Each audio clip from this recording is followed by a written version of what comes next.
Welcome to my channel. आज हम पढ़ने वाले हैं एमपीपीवी सब इंजीनियर के लिए सामान्य हिंदी से रिलेटेड एमसीक्यू क्वेश्चन।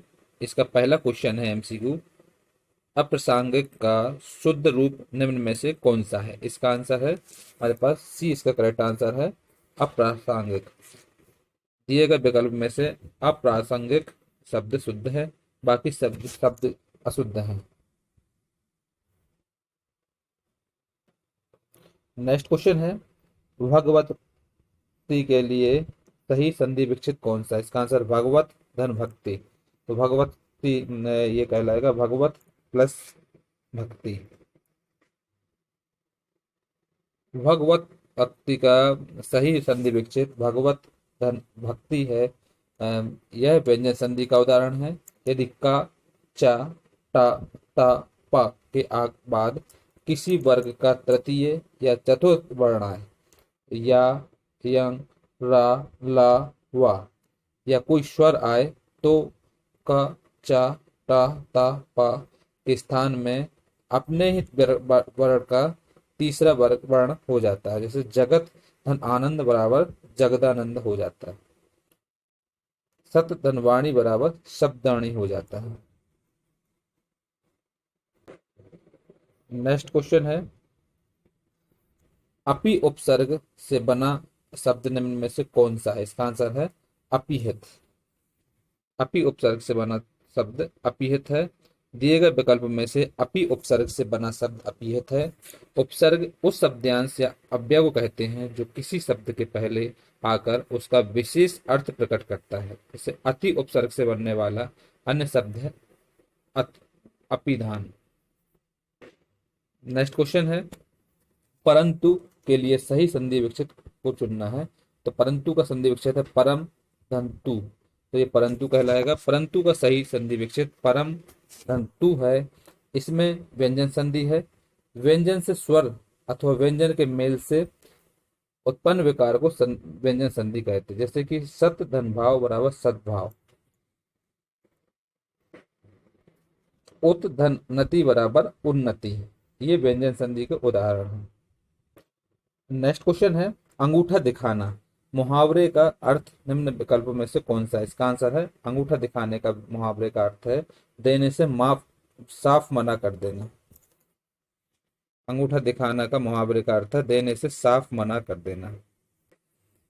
अंगूठा दिखाने मुहावरे का अर्थ है देने से साफ मना कर देना।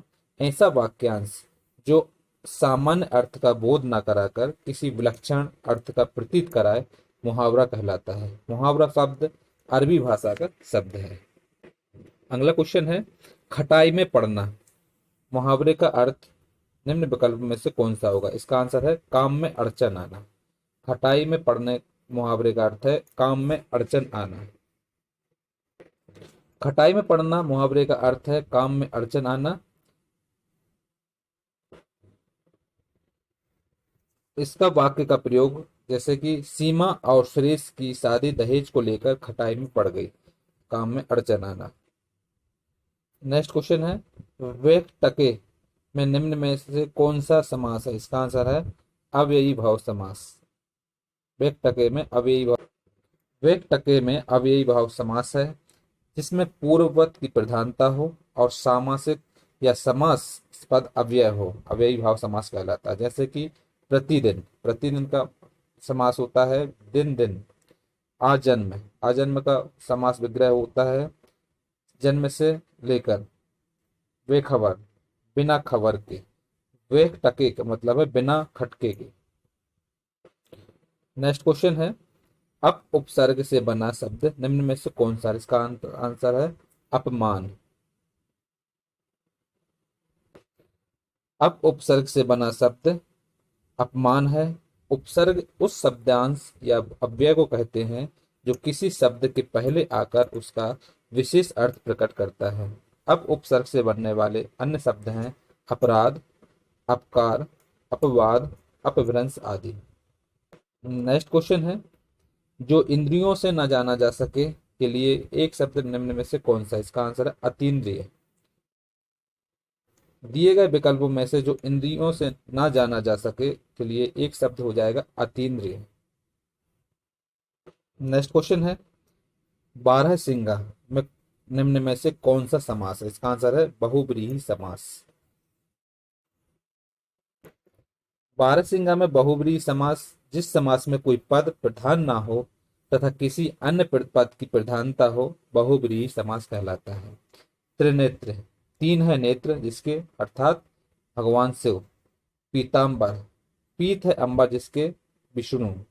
दशानंद, दस है आनंद, आनंद मोह जिसके अर्थात रावण। बारह सिंह, बारह है सिंह जिसके मतलब हिरण प्रजाति। नेक्स्ट क्वेश्चन है, वीर रस का स्थायी भाव क्या है? इसका आंसर है उत्साह।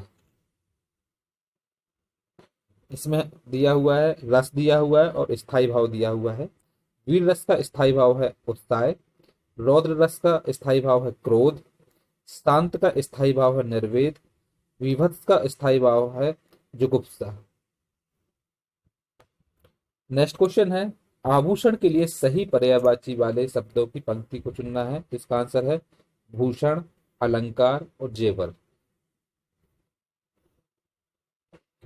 दिए गए विकल्पों में से आभूषण के पर्यायवाची शब्द हैं भूषण, अलंकार, जेवर, गहना, आभरण, मंडन इत्यादि।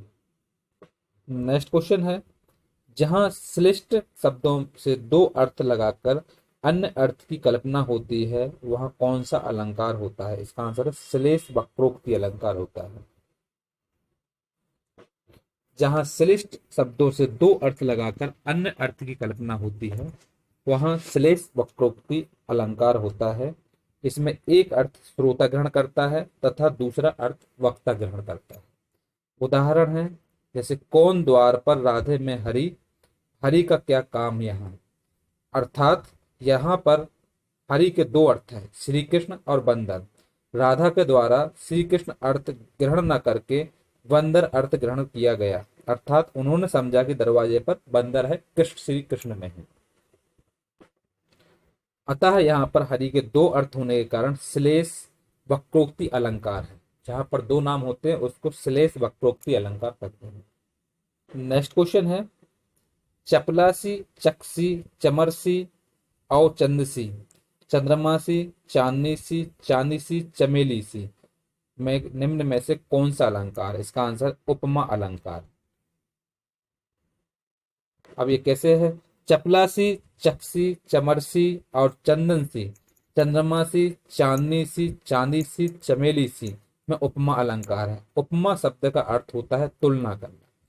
जब किसी व्यक्ति या वस्तु की तुलना किसी दूसरे व्यक्ति या वस्तु से की जाए तो वहां उपमा अलंकार होता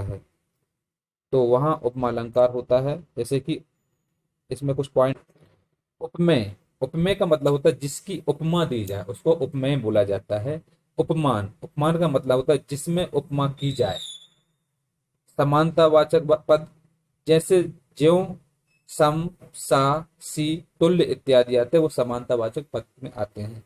समान धर्म, समान धर्म का मतलब है उपमेय और उपमान के समान धर्म को व्यक्त करने वाला शब्द को हम समान धर्म बोलते हैं।